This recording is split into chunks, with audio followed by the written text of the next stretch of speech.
Hello friends, how are you all? कैसे सब? So last time क्या देखा था हमने? लास्ट टाइम हमने देखा था crystal effect. What is crystal effect? What is imperfection, है ना? What are the types of imperfection? Imperfection या क्रिस्टल इफेक्ट के टाइप्स कौन कौन से होते हैं? तो हमने देखा था there are 3 types: point defect, line defect and plane defect. फिर हमने देखा था व्हाट इज पॉइंट डिफेक्ट. देखा था पॉइंट डिफेक्ट के वापस से टाइप देखे थे. वापस से 3 टाइप होते हैं पॉइंट डिफेक्ट के: stoichiometric point defect, non stoichiometric point defect and impurity defect. Right. फिर हम लोगों ने लास्ट में देखा था स्टोशियोमेट्रिक को स्टार्ट किया था और रुक गया थे. तो स्टोशियोमेट्रिक डिफेक्ट हम लोग देखा था व्हाट इज स्टोशियोमेट्रिक डिफेक्ट, जिसमें स्टोशियोमेट्रिक क्या होती है? रिमेन एज इट इज होती है.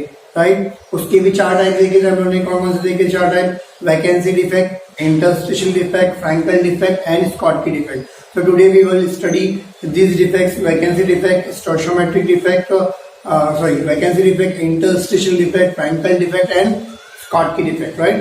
Let's start with the vacancy defect. What is vacancy defect? नाम से मालूम पड़ रहा है, नाम ही बता रहा है कि उसका डेफिनेशन क्या है. राइट. क्या होगा? डिफेक्ट, ऐसा डिफेक्ट जिसमें वैकेंसी हो, ऐसा डिफेक्ट जिसमें वैकेंसी क्रिएट होती है, उसको क्या बोलेंगे? Vacancy defect. वैकेंसी डिफेक्ट में क्या होता है? होता क्या है? कोई एक एटम क्या करता है? अपनी जगह क्या करता है? छोड़ के चले जाता है ना. एटम क्या करेगा? अपनी जगह क्या करेगा? छोड़ के चले जाएगा. और छोड़ के चले जाएगा तो वहां पे वैकेंसी क्रिएट होगी. राइट ना. एटम ने उसकी रेगुलर साइड क्या करेगा? वो एटम अपनी रेगुलर साइड क्या करेगा? छोड़ के चले जाएगा. और जैसे ही एटम अपने रेगुलर साइड छोड़ के चले जाएगा तो वहां पर एक वैकेंसी क्रिएट होगी और उस वैकेंसी की वजह से उस डिफेक्ट क्रिएट होगा और उस डिफेक्ट को हम लोग क्या कहेंगे? Vacancy defect. राइट. तो डेफिनेशन में यही आएगा कि क्या बोलेंगे? Atoms of crystal from its regular side leaves. Right ना. लीव्स करता है और जिसकी वजह से वैकेंसी क्रिएट होती है और that vacancy is called as vacancy defect. Right ना. जो वैकेंसी क्रिएट उसको बोलेंगे वैकेंसी डिफेक्ट. ना बिकॉज वॉल्यूम तो वही है. अब एटम निकल गया तो ऑब्वियसली मास कम हो जाएगा. इसका मास कम हो गया और वॉल्यूम सेम है तो मास अपॉन वॉल्यूम हमारा डेंसिटी होती है. तो मास हम लोग बोल सकते हैं वॉल्यूम अगर सेम है तो इसका मतलब डेंसिटी जो है मेरी डायरेक्टली प्रोपोर्शनल टू मास हो जाएगा. क्योंकि मास कम हो जाता है ऑब्वियसली डेंसिटी क्या होगी? डिक्रीज होगी. तो लिखेंगे एज मास डिक्रीजेस. राइट. मास डिक्रीज हो रहा है एंड वॉल्यूम रिमेन अनचेंज या सेम. वॉल्यूम जो है सेम है. राइट ना. देयरफॉर क्या बोलेंगे? Density decreases. Density decreases. समझा? वैकेंसी डिफेक्ट समझ में आया हम लोग को? बहुत सिंपल था वैकेंसी डिफेक्ट. वैकेंसी मतलब वैकेंसी क्रिएट होने को हम लोग बोलेंगे वैकेंसी डिफेक्ट. राइट ना. नाउ क्रिस्टलाइजेशन में एक और डिफेक्ट क्रिएट होता है. क्रिस्टलाइजेशन के प्रोसेस में होता क्या है? कभी कभी क्या होता है? एटम निकलते नहीं, एटम आते हैं. एटम कहाँ आते हैं? इंटरस्टिशियल साइड पे आते हैं या दूसरे वे में बोलेंगे तो इंटरस्टिशियल स्पेस पे आते हैं. Now what is interstitial space या what is interstitial void, what is interstitial side? 3 word से डिनोट करते हैं हम लोग. What is this? तो होता क्या है? एग्जाम्पल अगर मैं यहाँ पे बताऊंगा तो सबसे एग्जाम्पल ये एटम्स है. राइट. 4 एटम्स है जो दूसरे साइड. राइट ना. तो यहाँ पर अरेंज है और ये जो बचा हुआ जगह एटम्स के बीच में जो जगह खाली बच गई है इसको हम लोग बोलते हैं interstitial space. Interstitial right.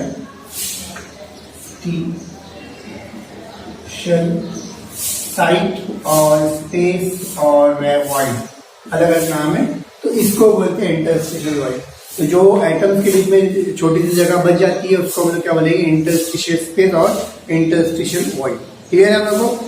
Now होता क्या है? अगर एटम बाहर से आ रहा है या कहीं से भी आके क्या करेगा? ये इंटरस्टिशियल साइड, ये जो जगह है बीच में उसको बोलेंगे इंटरस्टिशियल साइड. तो ये इंटरस्टिशियल साइड में आके ऑक्यूपाई करेगा या बैठ जाएगा एटम. तो उस वक्त हम लोग उस डिफेक्ट को हम लोग क्या बोलेंगे? इंटरस्टिशियल डिफेक्ट बोलेंगे. अब ये डिफेक्ट जो है 2 टाइप से होता है. ये डिफेक्ट जो है 2 टाइप से होगा. पहला डिफेक्ट अगर बात करेंगे, पहले वेज से अगर बात करेंगे तो कैसा होता है कि बाहर से कोई एटम क्रिस्टल में ही बाहर से कोई एटम आ रहा है और एटम आके क्या हो रहा है? वो ऑक्यूपाई कर रहा है इंटरस्टिशियल साइड में. इंटरस्टिशियल साइड पे क्या कर रहा है वो फिट हो रहा है। कौन सा? बाहर से आ जाने वाला आइटम क्या इंटरस्टिशियल साइड पे आके ऑक्यूपाई कर रहा है, और ऑक्यूपाई करने की वजह से यहाँ पर क्या हो गया, वहां पे डिफेक्ट क्रिएट हो रहा है, तो उसको हम लोग बोलेंगे इंटरस्टिशियल डिफेक्ट। समझा हम लोगों? ना यहाँ पे डेंसिटी की अगर बात करूंगा तो डेंसिटी बढ़ेगी, कम होगी या सेम रहेगी? तो ऑब्वियसली बढ़ेगी, क्योंकि बाहर से आया है, आइटम बाहर से आया है, तो उसका मतलब मास बढ़ गया। वॉल्यूम तो सेम ही है, वॉल्यूम सेम है, मास बढ़ गया। डेंसिटी जो है हमारी डायरेक्टली प्रोपोर्शनल टू मास होती है, तो मास बढ़ा तो डेंसिटी भी क्या होगी, इंक्रीज होगी। तो यहाँ पे अगर मैं लिखूंगा तो क्या होगा, डेंसिटी क्या होगी, डेंसिटी इंक्रीजेस। क्यों इंक्रीज हो रहा है? बिकॉज क्या है, एटम बढ़ रहा है, एटम बढ़ने से मास बढ़ेगा, मास बढ़ेगा तो डेंसिटी बढ़ेगी। क्लियर है हम लोगों को? नेक्स्ट जो है हम लोग अगर देखेंगे तो नेक्स्ट जो है हमारा नेक्स्ट वे जो है इंटरस्टिशियल इफेक्ट होने का, वो ये है कि बाहर से एटम नहीं आएगा, एटम जो है कहीं और से क्रिस्टल के अंदर से ही कोई एक जगह से एटम निकल गया और दूसरी जगह पे आके इंटरस्टिशियल साइड में फंस गया। मतलब यहाँ पे ये जो यहाँ पे से एटम निकला और यहाँ पे आके क्या हो गया, फंस जाएगा, और फंस जाएगा तो वहां पर क्या होगा, डिफेक्ट क्रिएट होगा, उसको हम लोग बोलेंगे इंटरस्टिशियल डिफेक्ट। इसमें क्या हो रहा है, एक जगह पे क्या हो रहा है, एटम बढ़ रहा है, और एक जगह पे खाली जगह आ रही है, मतलब वैकेंसी भी क्रिएट होगी वापस। समझा? तो इस केस में क्या होगा, इस केस में डेंसिटी कैसे होगी, डेंसिटी बढ़ेगी क्या बढ़ेगी? तो यहाँ पे डेंसिटी क्या होगी, बोलो बढ़ेगी क्या बढ़ेगी, बोलो सोचो क्या होगा? नहीं बढ़ेगी, सेम रहेगी। क्यों सेम रहेगी? बिकॉज एटम ना बाहर से आया है ना एटम कहीं गया है, एक एटम अपनी जगह शिफ्ट किया है ना, एक जगह से लेके और एटम दूसरी जगह पे जाके फिट हो गया, और फिट होने की वजह से वहां पर क्या हो गया, डिफेक्ट तो क्रिएट हो गया, मगर क्या कोई मास बढ़ा गया? नहीं। मास कम हुआ क्या? नहीं। मास कुछ एटम ना अंदर आया है ना एटम गया, बस एटम एक जगह से निकल के दूसरी जगह पे चले गया, जिसकी वजह से ना मास बढ़ेगा ना मास कम होगा। वॉल्यूम सेम ही है, तो इसका मतलब मास ना बढ़ रहा है ना कम हो रहा है, सेम है, तो इसका मतलब क्या होगा, डेंसिटी भी क्या रहेगी हमारी, सेम रहेगी। तो इससे मालूम पड़ रहा है हम लोग को इंटरस्टिशियल इफेक्ट जो है वो दो वे से होते हैं, एक बाहर से एटम आ रहा है और इंटरस्टिशियल साइड पे अगर फंस जाता है तो उसको बोलेंगे इंटरस्टिशियल इफेक्ट। या दूसरा वे ये है कि क्रिस्टल में से ही कहीं से एटम निकला और वो एटम जो है वो कहाँ पे आके बैठ गया, इंटरस्टिशियल साइड पे आके बैठ गया, और क्या होगा, वहां पे आने के बाद बैठने के बाद क्या होगा, वहां पे डिफेक्ट क्रिएट होगा, और उस डिफेक्ट को हम लोग बोलेंगे इंटरस्टिशियल डिफेक्ट। समझा हम लोग को? तो अगर समझ में आ गया तो जो मैंने बोला हूँ उसको वीडियो को देखो और उसके बेस पे अपनी नोट्स बनाओ। ठीक है, right it down, draw the structure.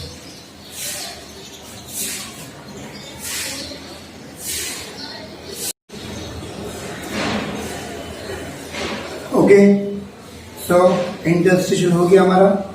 Next topic जो है हमारा क्या है, Schottky defect. Schottky defect as you see over here कैसे दिख रहा है हम लोग को, क्या दिख रहा है, यहाँ पे से कटायन गायब है, यहाँ पे से अनायन गायब है, तो ऐसा ही केस को हम लोग स्कॉटकी डिफेक्ट बोलते हैं। It is nothing but similar to vacancy defect, but vacancy defect में कोई हम लोग ने आयोनिक सॉलिड की बात नहीं की है, बट स्कॉटकी डिफेक्ट जो है हमेशा किसमें होता है, आयोनिक सॉलिड में होता है। अगर आयोनिक सॉलिड में पैर अगर गायब होता है, एक कटायन एक अनायन, जितने कटायन गायब होंगे उतने ही अनायन गायब होंगे। Similar equal number of cation और अनायन गायब होते हैं, और गायब होने की वजह से वहां पर वैकेंसी क्रिएट होती है। ऐसे डिफेक्ट को हम लोग बोलते हैं स्कॉटकी डिफेक्ट। मतलब वैकेंसी डिफेक्ट का ही भाई है, या उसी का टाइप बोल सकते हैं हम लोग, वैकेंसी डिफेक्ट की तरह ही है। यहाँ पर वैकेंसी क्रिएट हो रही है, मगर क्या है, आयोनिक सॉलिड में हो रहा है। क्या हो रहा है, आयोनिक सॉलिड, मतलब like NaCl, AgCl, AgBr ionic solid में एग्जांपल इसके ये हो सकते हैं। तो आयोनिक सॉलिड में क्या होता है, जितने नंबर ऑफ कटायन गायब होंगे उतने नंबर ऑफ अनायन भी गायब होंगे, और गायब होने की वजह से वहां वैकेंसी क्रिएट होगी, और उस वैकेंसी को हम लोग बोलेंगे स्कॉटकी डिफेक्ट। तो वही बोल रहा है in crystalline solid, right, equal number of cation and anions are missing, right, the defect generated from this is called as Schottky defect. Now second point जो बोल रहा है, क्या बोल रहा है, 2 होल्स पर आयन पैर का क्या बोलते हैं हम लोग, 2 होल्स पर आयन पैर क्रिएटेड। मतलब क्या है, एक आयन गायब होने से, एक आयन का पैर गायब, पैर मतलब कटायन और अनायन, तो गायब होने से कितने होल क्रिएट होंगे, at a time 2 hole create होंगे, है ना। ऑब्वियसली 2 होंगे ना, एक कटायन के लिए एक कटायन गायब हुआ तो यहाँ पे होल क्रिएट हुआ, एक अनायन गायब हुआ यहाँ पे होल क्रिएट हुआ, यहाँ पे वैकेंसी क्रिएट हुई। समझा हम लोग को? तो ऐसे डिफेक्ट को हम लोग क्या बोलेंगे, स्कॉटकी डिफेक्ट। समझा हम लोग को, right. Now second next point क्या है, condition for formation of Schottky defect. Schottky defect जो है फॉर्म होने के लिए क्या कंडीशन जरूरी है, तो पहला आयोनिक कैरेक्टर जितना ज्यादा आयोनिक कैरेक्टर रहेगा उतना आसानी से स्कॉटकी डिफेक्ट क्या होता है, जनरेट होता है। High degree of ionic character मतलब जितना ज्यादा आयोनिक होगा सॉलिड उतना उसमें स्कॉटकी डिफेक्ट जनरेट होने के चांसेस ज्यादा होंगे। Second point, high coordination number of अनायन। अनायन का जो कोऑर्डिनेशन नंबर होता है मैं बता चुका हूं इससे पहले, अगर नहीं बताया तो बता देता हूँ। कोऑर्डिनेशन नंबर मतलब एटम के सराउंडिंग में अगर 4 एटम से जुड़े हुए तो उसको मैं कोऑर्डिनेशन नंबर 4 बोलूंगा।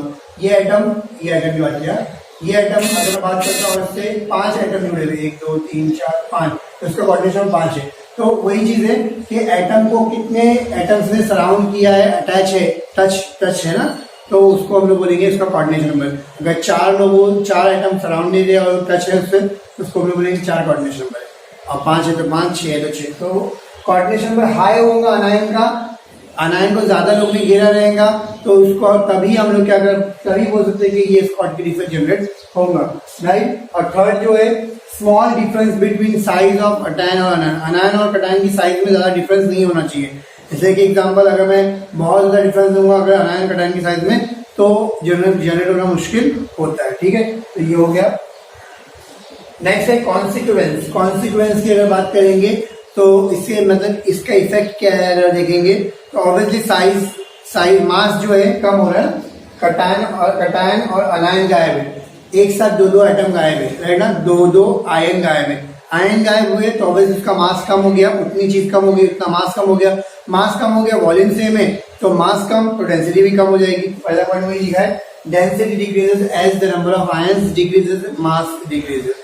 नेक्स्ट पॉइंट, इलेक्ट्रिकल न्यूट्रलिटी क्या होती है, रिमेन सेम, राइट ना। ये इलेक्ट्रिकल न्यूट्रलिटी क्या होती है, बैलेंस रहती है, सेम रहती है। क्यों सेम रहती है, तो ऑब्वियसली यहाँ पर क्या है, न्यूट्रल है ना एटम, अभी भी क्रिस्टल जो है न्यूट्रल है, कटायन एक गया तो एक अनायन भी गया, सेम नंबर ऑफ कटायन और अनायन जा रहे हैं, 2 कटायन जाएंगे तो 2 अनायन जाएंगे, 3 जाएंगे तो 3 जाएंगे। इसका मतलब क्या हो रहा है, सेम नंबर ऑफ कटायन और अनायन जा रहे हैं, इसकी वजह से कोई भी न्यूट्रलिटी में चेंज नहीं आ रहा, इलेक्ट्रिकली न्यूट्रल है, कोई पॉजिटिविटी बढ़ रही नहीं, कोई नेगेटिविटी बढ़ नहीं रही, कुछ भी नहीं हो रहा, क्योंकि नंबर ऑफ कटायन और नंबर ऑफ अनायन जो है सेम क्वांटिटी में क्या है, रिलीज हो रहे, मिस हो रहे, लीव हो रहे। समझ में आया हम लोग को, तो इसका के इफेक्ट को हम लोग स्कॉटकी इफेक्ट बोलते हैं।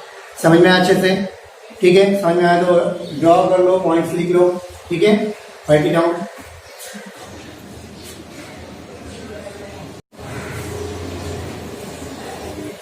Okay, so last topic of stoichiometric defect के लास्ट टॉपिक जो है वो क्या है, फ्रैंकल डिफेक्ट। जैसे मैंने बताया कि स्कॉटकी डिफेक्ट जो है एग्जाम्पल किसका था, वैकेंसी डिफेक्ट का था। एग्जाम्पल मतलब उसी की तरह था, तो वैसे ही यहाँ पर अगर हम लोग देखेंगे फ्रैंकल डिफेक्ट जो है इंटरस्टिशियल डिफेक्ट की तरह ही है, बट फर्क अगेन सेम है।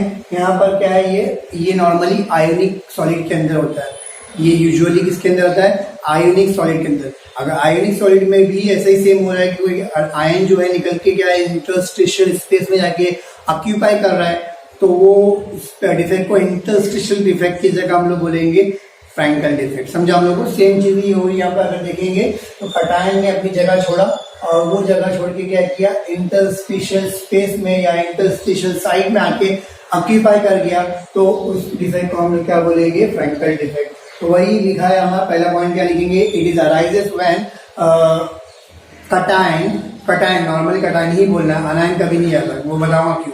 तो cation from its regular site क्या बोलेंगे, शिफ्ट टू व्हाट, या from its regular site shift to interstitial space, interstitial space में शिफ्ट हो जाता है या फिर उसमें आके ऑक्यूपाई कर लेता है, तो हम लोग बोलेंगे जो डिफेक्ट अराइज होता है उसको क्या बोलेंगे, फ्रैंकल डिफेक्ट। नेक्स्ट पॉइंट अगर बात करेंगे साइज ऑफ कटायन, यहाँ पर क्योंकि साइज ऑफ कटायन स्मॉलर होती है इसीलिए कटायन की बात किया। नॉर्मली ऑक्यूपाई जो है इंटरस्टिशियल स्पेस जो है वो छोटा होता है, छोटी सी जगह बची रहती है, तो वहां पे अनायन नहीं बैठ पाता, अनायन की साइज बड़ी होती है। नॉर्मली आयनिक सॉलिड में अनायन की साइज बड़ी होती है, हम लोग को मालूम है, फजान रूल, फजान भाई ने हम लोग को बताया था। तो फजान रूल के जरिए हम लोग को मालूम पड़ता है कि आयनिक सॉलिड तो ऑब्वियसली आयन की साइज बड़ी रहेगी, कटायन की साइज छोटी होगी, और जो साइज छोटी होती है वही क्या करता है, क्या करेगा, ऑक्यूपाई कर पाएगा छोटे से स्पेस में। तो वहां पे छोटी सी जगह है तो वहां पे सिर्फ कटायन ऑक्यूपाई कर पाता है, क्यों, क्योंकि इसकी साइज जो होती है स्मॉलर होती है। तो इसलिए बोलता है और cations are mostly occupy what, occupy in interstitial space, वो जो मैंने बताया। Next point, it is a combination of vacancy and interstitial defect. Actual में दो चीज एक साथ हो रही थी। अगर आप देख ऑब्जर्व किया होगा आपने, तो यहाँ से आयन निकल के यहाँ पे गया, तो यहाँ पे ऑब्वियसली यहाँ पे वैकेंसी क्रिएट हुई है, तो यहाँ पे वैकेंसी डिफेक्ट भी आया है, और यहाँ पर इंटरस्टिशियल डिफेक्ट भी आया है। इंटरस्टिशियल की साइड पे वहां पे आके क्या हो रहा है, एक आयन क्या हो रहा है उस पर ऑक्यूपाई कर रहा है, तो उसको हम लोग क्या बोलेंगे, इंटरस्टिशियल डिफेक्ट भी बोलेंगे। तो यहाँ पर एट अ टाइम दोनों चीज हो रही है, वैकेंसी डिफेक्ट और इंटरस्टिशियल डिफेक्ट दोनों क्रिएट हो रहा है। तो हम लोग बोल सकते हैं कि Frenkel defect is a combination of what, vacancy defect and interstitial defect. समझ में आया हम लोग को। Now next point, as we know क्या पढ़ते हैं हम लोग, कंडीशन, कौन सी कंडीशन में हमारा फ्रैंकल डिफेक्ट हमारा क्रिएट होगा, तो ऑब्वियसली आयोनिक कैरेक्टर है ना। तो यहाँ पर वही है कि it occurs in ionic compound में ही अकर होगा। कब? जब जो डिफरेंस है कटायन और आयन का साइज का डिफरेंस है लार्ज होना चाहिए। इससे पहले हम लोगों ने स्कॉटकी का देखा था, वो भी आयोनिक में था, मगर उनका डिफरेंस क्या था, कम था। स्मॉल डिफरेंस रहेगा तो स्कॉटकी होता है आयनिक कंपाउंड में, और अगर दोनों साइज में लार्ज डिफरेंस रहेगा तो वो फ्रैंकल डिफेक्ट शो करता है। ठीक है। सेकंड, कोऑर्डिनेशन नंबर वहां पे हमने देखा था हाई होता है, यहाँ पे कोऑर्डिनेशन लो होना चाहिए।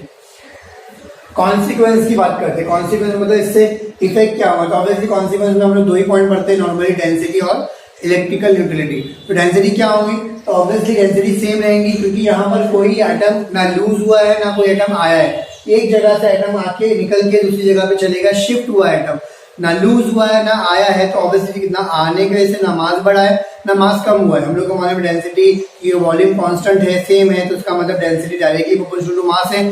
तो मास बढ़ेगा तो डेंसिटी बढ़ेगी, मास कम होगा तो डेंसिटी कम होगी। बिकॉज मास बढ़ नहीं रहा ना कम हो रहा है, सेम है, एज इट इज रह रहा है। क्यों? क्योंकि ना एटम आ रहा है ना एटम क्या हो रहा है, लीव हो रहा है, तो इसीलिए क्या है, mass as it is same है, इसीलिए डेंसिटी भी क्या रहेगी, सेम रहेगी। समझा हम लोग को। नेक्स्ट आता है इलेक्ट्रिकल न्यूट्रलिटी। इलेक्ट्रिकल न्यूट्रलिटी भी क्या रहेंगी, रिमेन अनचेंज, ऐसे ही रहेंगी। क्यों रहेंगी? बिकॉज यहाँ पर कटायन और अनायन कोई भी चीज मिस नहीं हो रही, कोई भी चीज ऐड नहीं हो रही, तो ना उसका पॉजिटिविटी बढ़ रही है ना पॉजिटिविटी कम हो रही है, ना नेगेटिविटी बढ़ रही है ना नेगेटिविटी कम हो रही है, एज इट इज रह रहा है। इसीलिए हम लोग बोल सकते हैं सेकंड पॉइंट, बिकॉज कोई कटायन और आयन का मिस नहीं हो रहा या आ नहीं रहा, इसीलिए हम लोग बोल सकते हैं कि यहाँ पर इलेक्ट्रिकल न्यूट्रलिटी जो होता है इस डिफेक्ट से जो होती है कोई बर्बाद नहीं होती, एज इट इज रहती है, सेम रहती है। क्लियर है हम लोग को, समझना है अच्छे से। तो यहाँ पर फ्रैंकल डिफेक्ट हमारा हो गया, तो गो थ्रू कर लो आप लोग, दी तो ये डाउट इसको कॉपी कर लो।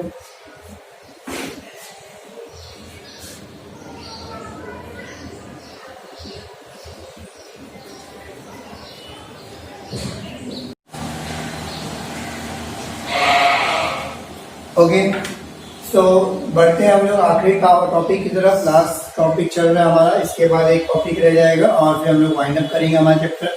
क्योंकि इस बार हमारा दो टॉपिक जो है, जैसे हम लोग का रिड्यूस सिलेबस आ चुका है, आप सबको मालूम है, बहुत जल्दी मैं इंशाल्लाह उस पर जो वीडियो बना पाया तो बना दूंगा। फिलहाल रिड्यूस सिलेबस जो है हमारा 25 to 30% रिड्यूस हो चुका है सिलेबस, और उसकी कॉपी भी आ चुकी है, सब मार्केट में सबको मालूम है, राइट। तो उसके बेसिस पे अगर देखेंगे तो इसके बाद जो टॉपिक थे, दो इलेक्ट्रिकल प्रॉपर्टी और मैग्नेटिक प्रॉपर्टी, ये दोनों टॉपिक जो है वो क्या हो गए, हट चुके हैं, रिड्यूस हो चुके हैं, तो हम लोग नहीं करेंगे। आज हम लोग खाली डिफेक्ट्स करके रुक जाएंगे। तो डिफेक्ट का लास्ट पार्ट है, ये लास्ट पार्ट है, इसके बाद एक टॉपिक है और रुक जाएंगे। ठीक है। So impurity defect, right. Impurity defect जो है नेक्स्ट जो है बताया था मैंने आपको कि हमारे कौन से डिफेक्ट की बात कर रहा हूँ। पॉइंट डिफेक्ट के 3 टाइप होते हैं, एक स्टोइचोमेट्रिक डिफेक्ट होता है, सेकंड इम्प्योरिटी डिफेक्ट होता है, थर्ड वाला इसके बाद देखेंगे, वही एक टॉपिक रह गया। तो यहाँ पर इम्प्योरिटी डिफेक्ट के अंदर हम लोग देखेंगे 2 टाइप के डिफेक्ट होते हैं। नहीं, एक डिफेक्ट होता है, एक सब्स्टिट्यूशनल डिफेक्ट होता है, एक होता है इंटरस्टिशियल इम्प्योरिटी डिफेक्ट। बताऊंगा। सब्स्टिट्यूशनल डिफेक्ट नाम से मालूम पड़ रहा है यहाँ पर, तो आप अगर देखेंगे, सॉरी, यहाँ पर इम्प्योरिटी डिफेक्ट मतलब नाम से मालूम पड़ रहा है क्या है, इम्प्योरिटी, बाहर से कोई चीज आएगी, इम्प्योरिटी होगी, उससे वजह से डिफेक्ट जो क्रिएट होगा उसको इम्प्योरिटी। मतलब क्या होगा, अ फॉरेन एटम, जो बाहर से आया हुआ एटम क्या करेगा, अंदर वाले एटम की जगह ले लेगा, और जगह लेने के बाद वहां पे इम्प्योरिटी क्रिएट होगी, वहां पे डिफेक्ट क्रिएट होगा, उस डिफेक्ट को हम लोग बोलेंगे इम्प्योरिटी डिफेक्ट। इसके अंदर पहला पॉइंट है सब्स्टिट्यूशनल डिफेक्ट। ऑब्वियसली यहाँ पे नाम से मालूम पड़ रहा है सब्स्टिट्यूट कर रहा है, यहाँ पे कोई फॉरेन एटम आके कुछ इम्प्योरिटी क्रिएट नहीं कर रहा है, यहाँ पे क्रिएट कर रहा है इम्प्योरिटी, मगर कैसे कर रहा है इम्प्योरिटी? बाय सब्सटीट्यूटिंग, मतलब एक एटम निकलेगा और उसकी जगह दूसरा एटम आएगा और आके इम्प्योरिटी क्रिएट करेगा, उसको बोलेंगे सब्सटीट्यूशन डिफेक्ट। इसके अंदर सब्सटीट्यूशन होता है वो दो तरीके से होता है। पहला है सॉलिड सोल्यूशन वाला, हम लोग को मालूम है ब्रास का एग्जांपल। ब्रास में क्या होता है? ब्रास द मिक्सचर और blend of what? Copper and zinc, है ना। पूरा कॉपर होता है, कॉपर में से कुछ पार्ट निकाल के हम लोग क्या करेंगे? जिंक डालेंगे, तो जिंक जब उसकी जगह लेगा तो उसको बोलेंगे हम लोग वहां पर इम्प्योरिटी क्रिएट हुई, यानी वहां पे क्या हो गया? सब्सटीट्यूशन हुआ। मतलब क्या हुआ? ये जो कॉपर था ना, ये कॉपर जो है कॉपर की जगह यहाँ पे जगह जगह पे कॉपर निकल गया, उसकी जगह पे जिंक आ गया, मतलब सब्सटीट्यूशन। क्या किया उसने? सब्सटीट्यूशन किया। समझ में आ गया हम लोग को? उसने क्या किया? सब्सटीट्यूशन किया। समझा? तो यहाँ पर सब्सटीट्यूशन के जरिए हो रहा है, समझ में आया? तो जिसके से इम्प्योरिटी क्रिएट हो रही है उसको हम लोग क्या बोलेंगे? Impurity defect. अच्छा, याद रखना ये चीज लोगों को नहीं मालूम होती है, तो यहाँ पे ध्यान रखना कि कोई भी आइटम रिप्लेस नहीं करता। तो मैं बोलेंगे कॉपर की जगह मैं जिंक डालूंगा, कॉपर की जगह मैं आयरन डालूंगा, सिल्वर डालूंगा, मेरी मर्जी, ऐसा नहीं। तुमको वहां पे लिमिट होती है, वो लिमिट को एक लिमिट होती है, वो लिमिट के अंदर ही होना चाहिए। मतलब 15% की कुछ लिमिट होती है। मतलब अगर 100 पिकोमीटर कॉपर की साइज है तो हमारा जिंक की साइज या तो 115 के ऊपर नहीं होना चाहिए या फिर 85 के नीचे नहीं होना चाहिए। मतलब 15% का हमारा डिफरेंस आना चाहिए, तो ही हम लोग वो आइटम को यहाँ पे उसकी जगह पे रिप्लेस कर सकते हैं। तो जिंक और कॉपर की साइज ऑलमोस्ट सेम होने की वजह से हम लोग क्या करेंगे? कॉपर की जगह पे जिंक को हम लोग क्या कर सकते हैं? उसकी जगह पे हम लोग कॉपर की जगह पे जिंक को ला सकते हैं। तो ऐसे डिफेक्ट को हम लोग क्या बोलेंगे? इम्प्योरिटी डिफेक्ट बोलेंगे। क्या बोलते हैं? Impurity defect. क्लियर है हम लोगों को? यहाँ पर उसके बाद अगर हम लोग देखेंगे वैकेंसी थ्रू एलिवेलेंट इम्प्योरिटी, मतलब यहाँ पर ये सब्स्टिट्यूशन वाले की बात कर रहा हूं मैं। एक ये तरीके से होता है, एक ये तरीके से होता है। ये तरीके से कैसे होता है? एग्जाम्पल, मेरा NaCl का क्रिस्टल है, राइट ना? NaCl का क्रिस्टल है, NaCl में से हो सकता है मैंने क्या किया? इस NaCl के अंदर SrCl2 डाल दिया। क्या डाल दिया? SrCl2 डाल दिया, राइट। अब SrCl2 छोड़ो, Sr+2 डाल दिया। Sr+2 अगर डालूंगा तो ऑब्वियसली Sr+2 क्या करेगा? दो चार्ज है तो दो आयन, दो प्लस चार्ज को रिलीज करेगा। दो प्लस चार्ज को रिलीज करना मतलब क्या होगा? एग्जाम्पल यहाँ पर समझो, एग्जाम्पल यहाँ पे Na था, यहाँ पे Na था, यहाँ पे Na था, बराबर ना? मेरे Na+, ऑब्वियसली मेरे को दो चार्ज को लाना है, तो दो चार्ज को लाने के लिए क्या करना पड़ेगा? दो चार्ज को निकालना पड़ेगा, तो ये निकल जाएगा, ये निकल जाएगा और ये आगे बढ़ जाएगा। तो ऑब्वियसली ये एक ही एलिमेंट है तो एक जगह बैठेगा, तो ये एक जगह बैठ गया। यहाँ पर क्या गया? Sr+2 आ गया, तो इसके वजह से यहाँ पे वैकेंसी क्रिएट होगी। यहाँ पे क्या हुई? एक वैकेंसी क्रिएट होगी, बराबर। और वैकेंसी क्रिएट हो गई तो यहाँ पर क्या है? एक तरह का डिफेक्ट क्रिएट हो गया, और इस डिफेक्ट को हम लोग क्या बोलेंगे? व्हाट? सब्स्टिट्यूशन डिफेक्ट ही है, मतलब सब्स्टिट्यूशन किया हम लोगों ने और उसकी वजह से वैकेंसी क्रिएट हो रही है। उसकी वजह से क्या हो रही है? वैकेंसी क्रिएट हो रही है। ऐसे डिफेक्ट को हम लोग क्या बोलेंगे? सब्स्टिट्यूशन डिफेक्ट बोलेंगे, और वो सब्स्टिट्यूशन डिफेक्ट के अंदर आ रहा है, उसका टाइप है। समझा हम लोग को? समझ में आया? क्या हुआ? हमारा एक Sr+2 आया और फिर दो Na+2 को हटा दिया, तो Sr+2 ने एक ही की जगह ऑक्यूपाई किया, तो एक जगह वैकेंट रह गई और उस वैकेंट की वजह से वैकेंसी डिफेक्ट वहां पे क्रिएट हुआ। क्लियर है हम लोग को? यहाँ पर वैकेंसी डिफेक्ट। उसके बाद आती है बारी हमारे interstitial impurity defect. Interstitial impurity defect मतलब क्या? यहाँ पे भी बाहर से कोई चीज आती है, मगर वो कहाँ पे ऑक्यूपाई करती है? वो इंटरस्टिशियल स्पेस में ऑक्यूपाई करती है। एग्जाम्पल हमारा स्टील का एग्जाम्पल देखेंगे। स्टील हम लोग को मालूम है किससे बनता है? आयरन में हम लोग क्या करेंगे? हम लोग आयरन की स्ट्रेंथ को बढ़ाने के लिए हम लोग उसमें कार्बन डालते हैं। नॉर्मली इसमें इंटरस्टिशियल इम्प्योरिटी डिफेक्ट में हम लोग बोरॉन, कार्बन, नाइट्रोजन, ये सारे एलिमेंट्स को रिप्लेस करते हैं, मतलब वहां पे डालते हैं, बिकॉज उनकी साइज क्या होती है? छोटी होती है। छोटी साइज के एलिमेंट ही वहां पे ऑक्यूपाई कर देते हैं। और कार्बन खास कर यूज होता है। क्यों कार्बन और बोरॉन ज्यादा यूज होता है? बिकॉज कार्बन एंड बोरॉन की स्ट्रेंथ बहुत ज्यादा होती है, और स्ट्रेंथ बहुत ज्यादा होती है तो हम लोग क्या करेंगे? वहां पे उसको ऐड करेंगे। ऐड करने से सामने वाले जो चीज थी उसकी और स्ट्रेंथ बढ़ जाएगी। तो यहाँ पर मैं जैसे बोरॉन कार्बन इसमें ऐड करूंगा तो ये कार्बन है, हमारा क्या है? ये कार्बन है जो इंटरस्टिशियल स्पेस में ऑक्यूपाई हुआ है ना, वो क्या मेरा कार्बन है। तो कार्बन मैंने ऐड किया तो कार्बन क्या करेगा? साइज छोटी होने की वजह से क्या होगा?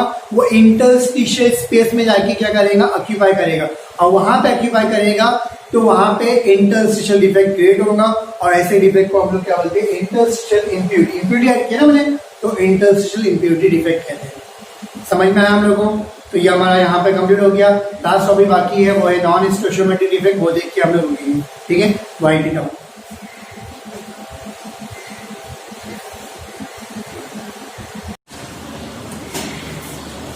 ओके, बढ़ते हैं last topic of the chapter की तरफ, इसको कंप्लीट करते हैं और हमारा आज का लेक्चर खत्म हो जाएगा और इसके साथ साथ हमारा चैप्टर भी वाइंड अप हो जाएगा। So let's start non stoichiometric defect. Now what is non stoichiometric defect? नाम से मालूम पड़ रहा है कि यहाँ पर क्या होगा, स्टोइचियोमेट्री क्या होंगी, डिस्टर्ब होंगी। इससे पहले हमने स्टोइचियोमेट्रिक डिफेक्ट देखा था, हमने देखा था डिफेक्ट ऐसे डिफेक्ट जिसके जरिए स्टोइचियोमेट्री में कोई इफेक्ट नहीं पड़ता, उसकी स्टोइचियोमेट्री, उसका chemical composition as it is रहता है। पर यहाँ पर केमिकल कंपोजिशन डिस्टर्ब हो जाता है। उसका फॉर्मूला अगर FeO है तो Fe 0.95 हो जाएगा, मतलब उसका केमिकल कंपोजिशन चेंज हो जाएगा। यानी इसका मतलब उसके ratio of number of cation और अनायन में क्या होगा, चेंज आ जाएगा, है ना। तो ऐसे डिफेक्ट को हम लोग नॉन स्टोइचियोमेट्रिक डिफेक्ट बोलते हैं। अब इन शॉर्ट में अगर बोलेंगे तो ऐसा डिफेक्ट इसमें स्टोइचियोमेट्री क्या होंगी, चेंज हो जाएगी, उसको बोलेंगे non stoichiometric defect. Right, next, ये नॉर्मली जो हमारे जितने भी डिफेक्ट्स होते हैं उसमें सबसे ज्यादा क्वांटिटी में अगर हम लोग को मिलेगा तो ये डिफेक्ट मिलेगा। Large number of compound found of this defect, मतलब ऐसे डिफेक्ट वाले बहुत सारे कंपाउंड आपको मिलेंगे। राइट ना, लेट्स स्टार्ट। कौन कौन से टाइप होते हैं, इसके टाइप अगर देखेंगे तो ये मेटल एक्सेस में होता है और मेटल डेफिशिएंट डिफेक्ट में आता है। तो मेटल एक्सेस डिफेक्ट अगर हम लोग देखेंगे, मेटल एक्सेस डिफेक्ट होता है क्या है, तो उसके भी दो टाइप है, एक ड्यू टू अनायनिक वैकेंसी, एक due to extra cation in at interstitial site. तो अनायनिक वैकेंसी कैसे क्रिएट होती है, इसको समझने के लिए मैं आपको समझा देता हूँ। यहाँ पे समझे एग्जाम्पल मैंने क्या किया, NaCl का एक मेरा सॉलिड लिया, NaCl जो व्हाइट कलर का होता है। अगर मैं उसको सोडियम के वेपर से हीट करूंगा तो क्या होता है, वो येलो कलर का NaCl बन जाएगा। क्यों होता है वो देखिए, होता क्या है, मैंने NaCl के वेपर दिया ना, NaCl के वेपर तो सोडियम के वेपर दिया हूँ, तो सोडियम के वेपर से हीट करूंगा तो क्या होगा, यहाँ पे समझो एग्जाम्पल पहले NaCl का ये क्रिस्टल है, Cl माइनस का, तो यहाँ पर से क्या आएगा, Cl क्या करेगा, ये Cl यहाँ से निकलेगा और इससे मिलेगा, बराबर ना, मिलेगा, यहाँ से निकल के Cl गया, इससे मिलेगा तो क्या होगा, NaCl बन जाएगा, यहाँ पर NaCl फॉर्म होगा और यहाँ पे इलेक्ट्रॉन छूट जाएगा, Cl निकल के गया, वहां पे इलेक्ट्रॉन छोड़ के चलेगा, इलेक्ट्रॉन यहाँ पे रह गया। ये इलेक्ट्रॉन क्या है, इस सेंटर को हम लोग बोलते हैं एस सेंटर बोलते हैं। क्या बोलते हैं, एस सेंटर। इसी का और एक नाम है, एस सेंटर का फुल फॉर्म है फार्बर-जेंडर सेंटर। फार्बर-जेंडर का मतलब होता है कलर। एक्चुअल में होता क्या है, हम लोग को मालूम है, कोई भी कलर दिखने के लिए हम लोग को मालूम है क्या होता है कि लाइट वेव्स आती है, लाइट वेव आ रही है, इलेक्ट्रॉन या किसी चीज से टकराएगी तो वो किसी जो वेवलेंथ है, ऑल वेवलेंथ में से कोई एक वेवलेंथ को क्या करेगा, एब्जॉर्ब करेगा और उसका कॉम्प्लीट जो वेवलेंथ से एब्जॉर्ब किया है, राइट ना, उसका कॉम्प्लीमेंट्री कलर हम लोग को दिखता है। तो यहाँ पर होता क्या है, मतलब कुछ एब्जॉर्ब करने के लिए जरूरी है। तो कोई भी सॉलिड में अगर कलर दिख रहा है, इसका मतलब उसके पास फ्री इलेक्ट्रॉन्स है। याद रखना, फ्री इलेक्ट्रॉन बहुत सारी चीजें के लिए रिस्पॉन्सिबल होते हैं, लस्टर के लिए, कलर के लिए, बहुत सारी चीजें, बहुत सारी प्रॉपर्टी, मैग्नेटिक प्रॉपर्टीज के लिए रिस्पॉन्सिबल होते हैं। फ्री इलेक्ट्रॉन बहुत सारी चीजों के लिए रिस्पॉन्सिबल होते हैं। तो बिकॉज यहाँ पर फ्री इलेक्ट्रॉन दिख रहा है, हमारे क्रिस्टल के अंदर एक फ्री इलेक्ट्रॉन आ चुका है, वो इलेक्ट्रॉन क्या करेगा, लाइट की वेवलेंथ को एब्जॉर्ब करेगा और एब्जॉर्ब करने की वजह से यहाँ पर क्या होगा, हमको कलर दिखेगा। क्लियर हम लोगों को? तो NaCl बन गया, यहाँ से Cl निकल गया, यहाँ पे इलेक्ट्रॉन छूट गया, वो इलेक्ट्रॉन क्या करेगा, एब्जॉर्ब करेगा और कलर दिखाएगा। बिकॉज ये इलेक्ट्रॉन की वजह से, ये सेंटर की वजह से कलर दिख रहा है, इसके वजह से इस सेंटर को हम लोग बोलते हैं फार्बर-जेंडर सेंटर। फार्बर-जेंडर का मतलब होता है कलर।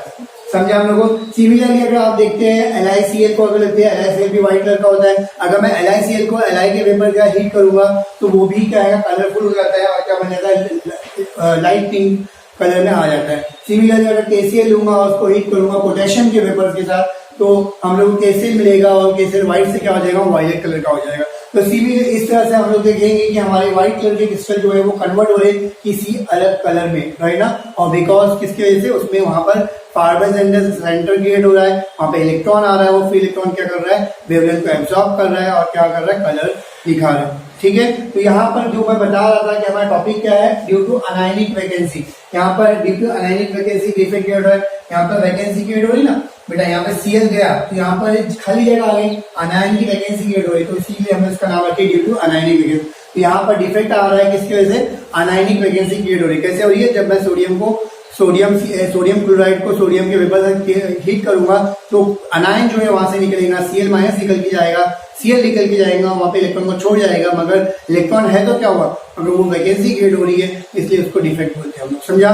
तो ये हो गया anionic vacancy defect, right. Next अगर बात करते हैं due to extra cation in interstitial space, ये अगर आप देखेंगे नॉर्मली आपका होता है जिंक ऑक्साइड के कंपाउंड में, जिंक ऑक्साइड व्हाइट कलर का होता है, बट अगर हम लोग देखेंगे इसको अगर मैं हीट करूंगा, जिंक ऑक्साइड को हीट करूंगा, ये येलो कलर का हो जाता है। क्यों होता है वो भी देखो, इसमें भी क्या होगा, इलेक्ट्रॉन आ जाएगा, कलर आ गया, इसका मतलब इलेक्ट्रॉन फ्री इलेक्ट्रॉन मिल जाएगा। कैसे फ्री इलेक्ट्रॉन होता है, तो जिंक ऑक्साइड को हीट करेंगे तो क्या होगा, जिंक Zn+2 अलग हो जाएगा और O2 निकल जाएगा। O2 गैस है, क्योंकि हीट कर रहे तो गैस उड़ जाएगी, गैस उड़ जाएगी, हाफ O2 मतलब आधा मॉलिक्यूल उड़ गया, O निकल गया।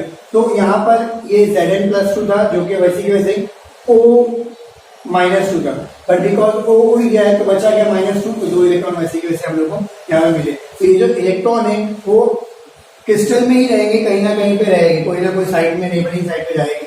जिंक कहाँ जाएगा, जिंक जो है इंटरस्टिशियल साइड पे चले जाता है, जो स्पेस होता है इंटरस्टिशियल स्पेस, कटायन है, कटायन में वहां पे जगह नहीं है तो वहां से निकला आयन निकला और वो कोई ना कोई इंटरस्टिशियल स्पेस पे जाके बैठ गया, और बैठने की वजह से वहां पर ये जो है डिफेक्ट क्रिएट हुआ। क्या defect due to what, cation, extra cation in interstitial space, right ना। मैंने क्या बोला, वो कटायन जो जिंक जो निकला Zn+2 वो कहा जाएगा, कोई ना कोई इंटरस्टिशियल स्पेस होगा ना, यहाँ पर एग्जाम्पल ये ऐसा ऐसा हमारा है, राइट। तो यहाँ पे ये जिंक था मेरा, ये जिंक यहाँ से Zn था समझो, यहाँ से जिंक निकल गया और जिंक निकल के यहाँ पे आके बैठ गया, समझा हम लोगों को, और इलेक्ट्रॉन यहीं पर रह गया, इलेक्ट्रॉन जो यहीं पर रह गया, तो फ्री इलेक्ट्रॉन भी हमारे पास रहेगा, यहाँ पर जिंक आके बैठ गया। तो यहाँ पर वही चीज है, यहाँ से जब मैं हीट किया इसको तो यहाँ से जिंक निकल के क्या हो गया, इंटरस्टिशियल स्पेस में आ गया, तो एक डिफेक्ट क्रिएट हो गया। तो ऐसे डिफेक्ट को हम लोग बोलते हैं the defect due to what, excess of cation in interstitial defect, right ना, extra cation in interstitial defect, right. Clear है हम लोग को। इसीलिए फॉर्मूला हमारा चेंज हो गया, यहाँ पर जिंक से Zn से क्या हो जाएगा, Zn+2 Zn+X O हो जाएगा, और येलो कलर का इलेक्ट्रॉन आ गया। लास्ट पॉइंट हमारा चैप्टर का वो है metal deficient defect. Metal deficient defect मतलब कम होगा मेटल कम होंगे, मतलब ये नॉर्मली किसमें होता है, FeO में होता है। इसको अगर हम लोग देखेंगे FeO जनरली कौन से फॉर्म में होता है, FeO नहीं होता, लिखते हैं हम लोग ऐसा है, बट रियल अगर देखेंगे तो होता है वो Fe0.95O होता है। अब ये कम क्यों है, तो अगर हम लोग ऑब्जर्व करेंगे तो होता क्या है, Fe+2 होता है, O-2 होता है। अगर मैं देखूंगा, फॉर एग्जाम्पल ये क्रिस्टल बनाया, राइट, तो Fe जो है वो या तो +2 के फॉर्म में होता है या तो +3 के फॉर्म में। अगर मैं क्या करूंगा, Fe+3 डालता हूँ, Fe+2O की जो FeO है कंपाउंड में Fe+3 डालता हूँ, तो Fe+3 डालूंगा तो हम लोग को मालूम है 3 Fe+2 के 3, मतलब इसका चार्ज कितना हो गया, +6 हो गया, इसका चार्ज कितना हो गया, +6 हो गया। इसका मतलब +6 चार्ज करने के लिए 2 Fe की जगह 3 Fe की जगह पे मैं 2 Fe ऐड कर सकता हूँ। कौन सा, 3 Fe+2 की जगह पर 2 Fe+3 ऐड कर सकता हूँ, क्योंकि चार्ज सेम करना है, समझा हम लोगों। तो होगा क्या, मैं Fe+3 अगर इस क्रिस्टल में ऐड करूंगा तो होगा क्या, Fe+3 आएगा, और आएगा तो Fe+2 को हटा दिया और उसकी जगह पे Fe+3 आ गया, Fe+2 हटा दिया, इसकी जगह पे Fe+3 आ गया, बराबर, राइट, क्योंकि Fe+3 आ गया, बराबर है। बट प्रॉब्लम ये है, क्योंकि ये 2 Fe को हटा के नहीं आएगा, 3 Fe को हटा के आएगा, 3 Fe को हटा दिया, हटाने के बाद यहाँ पे वैकेंसी क्रिएट होगी, तो वही बोल रहा है मेटल डेफिशिएंट डिफेक्ट। मतलब इसकी वजह से क्या होता है, 2 Fe आ गए ना, 4 से में बोल के 2 Fe आए, तो यहाँ पर क्या है, मेटल कम हो गया, राइट ना, तो मेटल का जो रेशियो हो गया वो क्या कम हो गया। तो ऐसे डिफेक्ट को हम लोग बोलते हैं मेटल डेफिशिएंसी या मेटल डेफिशिएंट डिफेक्ट बोलते हैं। क्लियर है हम लोगों को। तो ये हमारा लास्ट टॉपिक था हमारा चैप्टर का, यहाँ पे हमारा चैप्टर कंप्लीट होता है। तो फाइनली हमारे 3 चैप्टर कंप्लीट हो चुके हैं, पॉलीमर, इलेक्ट्रोकेमिस्ट्री, सॉलिड स्टेट। जिसने अभी तक नोट्स नहीं बनाई है तो प्लीज मेरे सारे वीडियोस को देखिए, पहले के वीडियोस को गो थ्रू करें और उसकी नोट्स बनाएं। वीडियोस को बार बार देखने से क्या होता है, आपकी मेमोराइजिंग मतलब पढ़ाई करना इजी होगा, उसको मेमोराइजिंग करना इजी होगा, बहुत इजीली याद हो जाएगा।